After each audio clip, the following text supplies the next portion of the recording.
mother who was the pastor of this church, my mother, but her was sisters. And she started off having prayer meeting in her house on Wednesday night. So she used to take, my mother used to take the kids to their house on Wednesday night. So we started having prayer meeting with her. But I am a member of the Old Mount Zion Baptist, Missionary Baptist Church. So in 1976, that's when I joined this church. The reason I was joining this church because, the church I was in, pretty much it was standing room only on Sunday morning at Old Mount Zion. Had a dynamic preacher, Reverend Walter Mills. He was the preacher, and he could call down fire pretty much. So the Lord put in my spirit to go and help my aunt, pretty much. Eva Brooks. She was my aunt, and she was pretty much struggling with children over here. Well, it wasn't over here at the point of time. She had a difficult time trying to get a permanent place for the church because she said that the Lord had told her to rise up and build a church.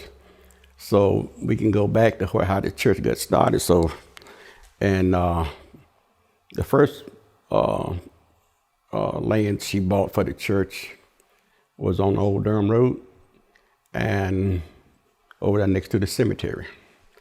Mr. Lindsay Peace owned the land. He sold her an acre of land. So when she got ready to do all the fundamentals of getting things established to build, they told her that it wasn't enough road frontage for her to build a church.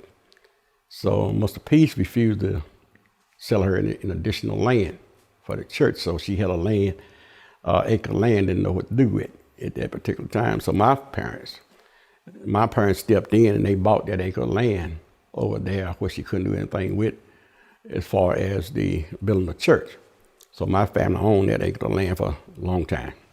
So, but anyway, 1962, God had called her into the ministry, and she came back to announce that what the Lord had told her, that God wanted her, that He wanted her to pastor. So at that particular time, they wasn't accepting women in the ministry in the Baptist denomination. So one of the deacons advised her that if she wanted to be recognized as a minister, she would have to get out of the Missionary Baptist Church. So that's what she did. She got out and started with a few children at her house out there on the old Allenville Road. She got a few children and she started having church in an old building, old house. And she had that and was what you call the Garrett Farm today, and that's what it was back then. So she got a few children. She started having church in a little house, red house. We used to call it the little red house, and it grew.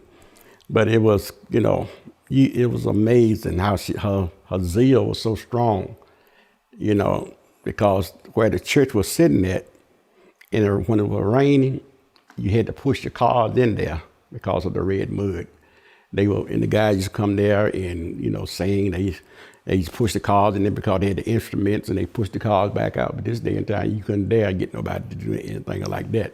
But people were dedicated back then and worship and serving the Lord. And plus, they were trying to get established as far as singing, because a lot of people didn't get them the opportunity to sing. But she always would reach out to young people and try to get them into the church. So she allowed, people come in and express their talent, back then. So that's where we started it, in that little red house on the Garrett Farm. So I used to attend Sunday school over there. We stayed on the Allenville Road ourselves, and our house was right down below the church. So Mama used to make us go to church on Sunday morning in that little red house.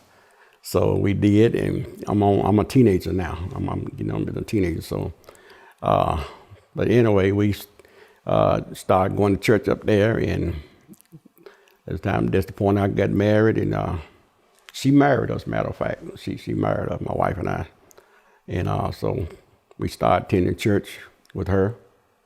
And like I said, the reason I started with her, joined up with her, because she was struggling, trying to get things, trying to build a church.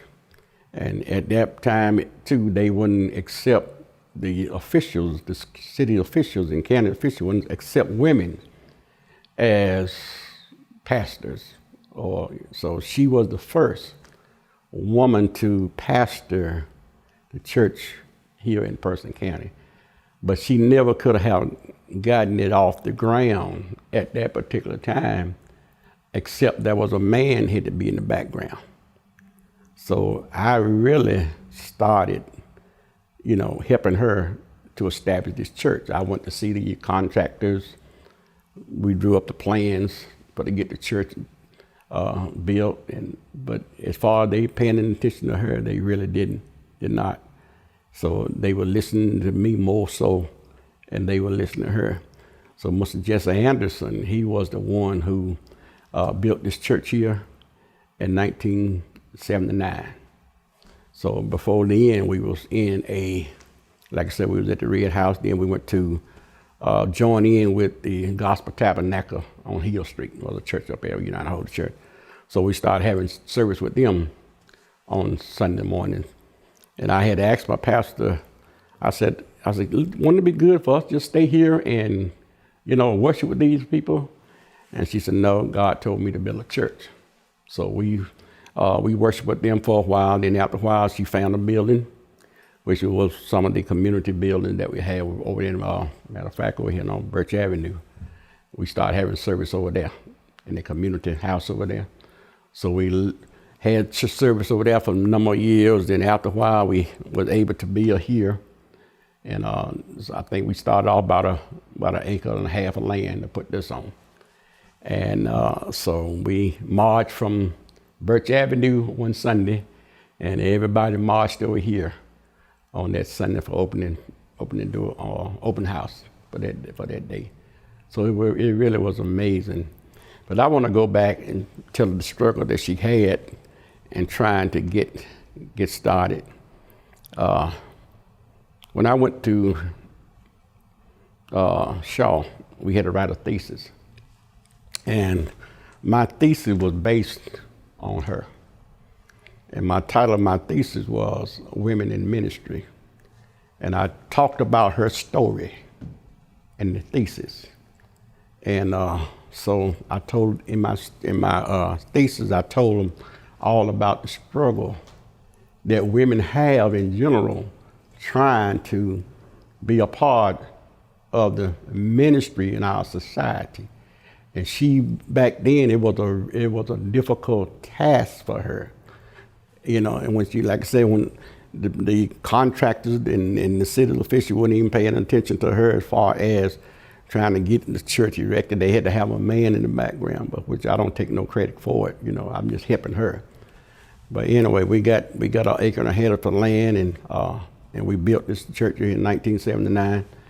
And so when I wrote my thesis, I told all about the struggle. So, and from that point on, I knew her struggle and the problems she had trying to secure land to build.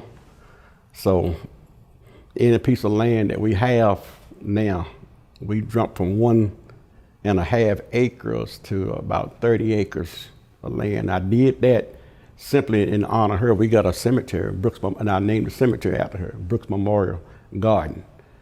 And not only we get 30 acres of land, we got a parsonage as well. We got a, which I don't live in it, but we rent it out.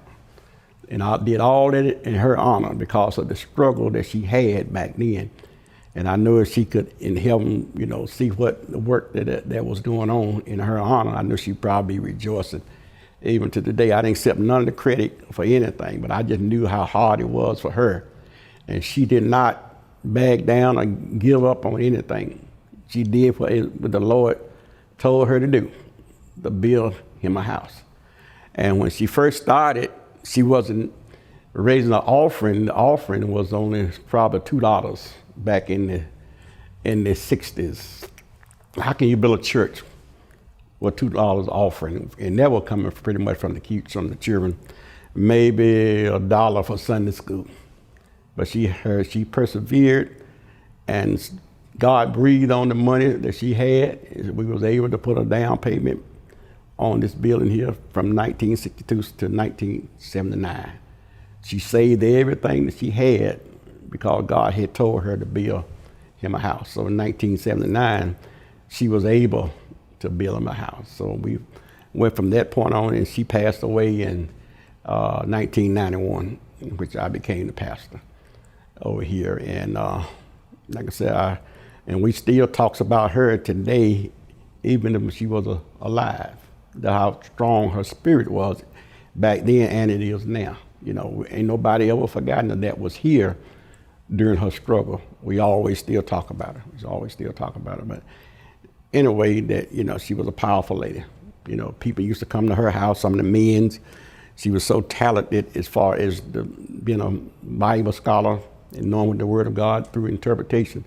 Some of the Baptist men used to come and ask her about the interpretation of the scripture, but they wouldn't let it be known, you know, for they asking for help, you know. But anyway, and I can name a few, but I'd rather not. Some that came to her to ask and her education wasn't all that either, but God just blessed her to have that knowledge and wisdom to know how to interpret the word.